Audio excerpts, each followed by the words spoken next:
میری الوہیت، ربوبیت، رزاقیت اور میرے مالک و خالق ہونے کا جب وہ تذکرہ کرتے ہیں، میرے دنیا اور آخرت کے مالک ہونے کا تذکرہ کرتے ہیں، تو پھر وہ جب استقامت اختیار کرتے ہیں تو مجھے اللہ کی طرف سے بھی ان کے اوپر پھر انعامات کی بارش ہوتی ہے۔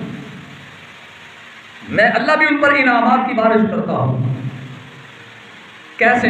فرمایا ان الذین قالوا ربنا اللہ، سبحان اللہ، ان الذین قالوا ربنا اللہ ثم استقاموا تتنزل علیہم الملائکہ۔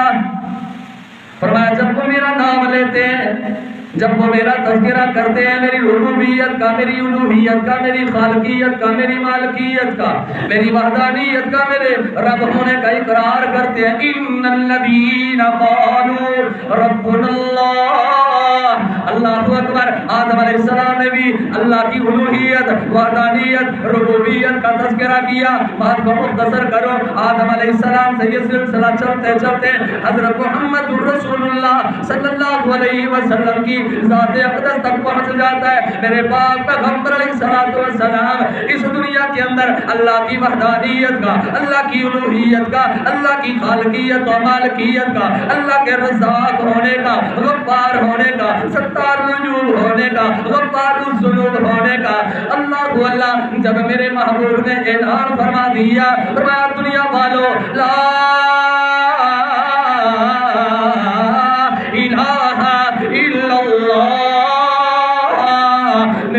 اعلان فرما دیا، کیا اعلان؟ اشہد ان لا الہ الا اللہ وحدہ لا شریک لہ واشہد ان محمدا، اللہ اکبر، واشہد ان محمدا عبدہ ورسولہ۔ رسول اللہ نے اعلان فرما دیا، فرمایا دنیا والو اشہد ان لا الہ الا اللہ وحدہ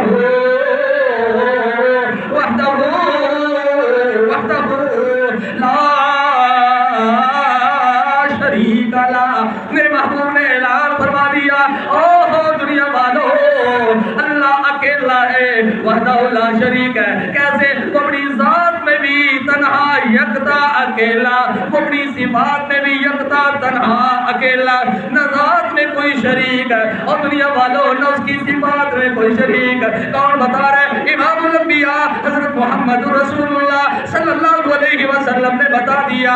آدم علیہ السلام کو بھی پریشان کیا گیا، دنیا والوں نے ان کے ساتھ بھی وفا نہ کی اور اللہ کی منچاہی زندگی گزارنے والے آدم کے فرمانبردار بیٹے کو بھی نافرمان بیٹے نے قتل کر ڈالا۔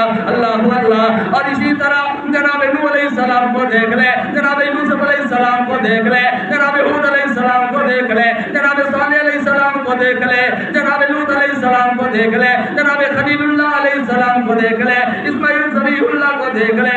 آگے بڑھو، اللہ موسیٰ کلیم کو دیکھ لو، موسیٰ کلیم کے بعد آنے والے تمام انبیاء کو دیکھ لو، اور اسی طرح حضرت عیسیٰ علیہ السلام کو بھی دیکھ لو، انہوں نے بھی اسی بات کا تذکرہ فرما دیا۔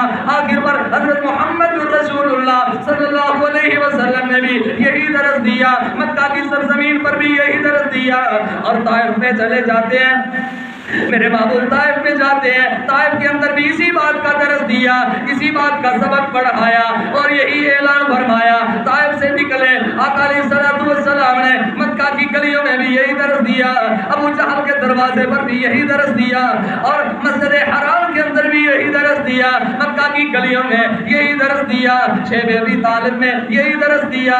اللہ میرے محبوب مدینہ کی سرزمین پہ چلے جاتے ہیں، وہاں پر بھی یہی درس دیا۔ کیا درس؟ ان الذین قالوا ربنا اللہ، اور دنیا والو سن لو، رب ہمارا ایک اللہ ہے، ربوبیت کے لائق ہوئی، الوہیت کے لائق ہوئی، اور جناب خالق اور مالک اور رزاق کوئی ایک اللہ ہے۔